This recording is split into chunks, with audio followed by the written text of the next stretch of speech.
मैं 1 महीने से रोज 50 रुपए की दवाई ले रहा हूँ, पर कोई फायदा नहीं हुआ। कोई बात नहीं भाई साहब, कोई बात नहीं। कल से मैं तुम्हें 40 रुपए की दवाई दूंगा, 10 रुपए का फायदा होगा। ठीक है, पर डॉक्टर साहब एक बात बताओ, मेरे को तो खांसी थी, फिर आपने मोशन लगने वाली दवाई क्यों दे दी? वो इसलिए तू अब खांसने से पहले 100 बार सोचेगा। ठीक है डॉक्टर साहब, मेरे इस मोटे पेट का कुछ करो। इसका तो सिर्फ एक ही इलाज है। वो क्या डॉक्टर साहब? तुम रोज सुबह 2 ही रोटियां खाया करो। ठीक है, पर एक बात बता दो डॉक्टर साहब, ये 2 रोटियां खाने से पहले खानी है या खाना खाने के बाद में? ओहो, चल रोटियों को छोड़ो। स्वास्थ्य के लिए आप रोज एक्सरसाइज किया करो। डॉक्टर साहब, मैं रोज फुटबॉल खेलता हूँ, क्रिकेट और टेनिस भी खेलता हूँ। अच्छा ये बताओ, तुम रोज कितनी देर खेलते हो?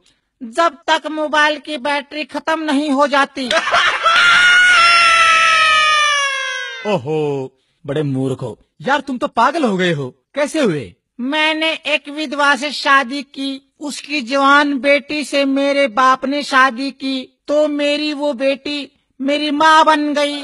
उसके घर बेटी हुई तो वह मेरी बहन हुई, मगर मैं उसकी नानी का शौहर था, इसलिए वह मेरी नवासी भी हुई। इसी तरह मेरा बेटा अपनी दादी का भाई बन गया, और मैं अपने बेटे का भांजा, और मेरा बाप मेरा दामाद बन गया, और मेरा बेटा अपने दादा का साला बन गया। और अबे चुप कर, मुझे भी पागल करेगा क्या? लो ये मैं दवाई लिखता हूँ। डॉक्टर साहब दवाई जरूर लिखो, लेकिन कड़वी मत लिखना। अरे चुप कर बैठ। डॉक्टर साहब दवाई जरूर लिख दो, पर कड़वी मत लिखना। मैं तेरी खातिर 1 किलो जलेबी लिख दूं। बैठ जा, ज्यादा मत बोल।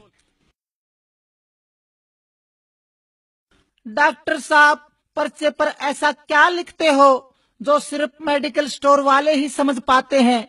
मैं लिखता हूँ, मन्ना तो लूट लिया और तू भी लूट ले।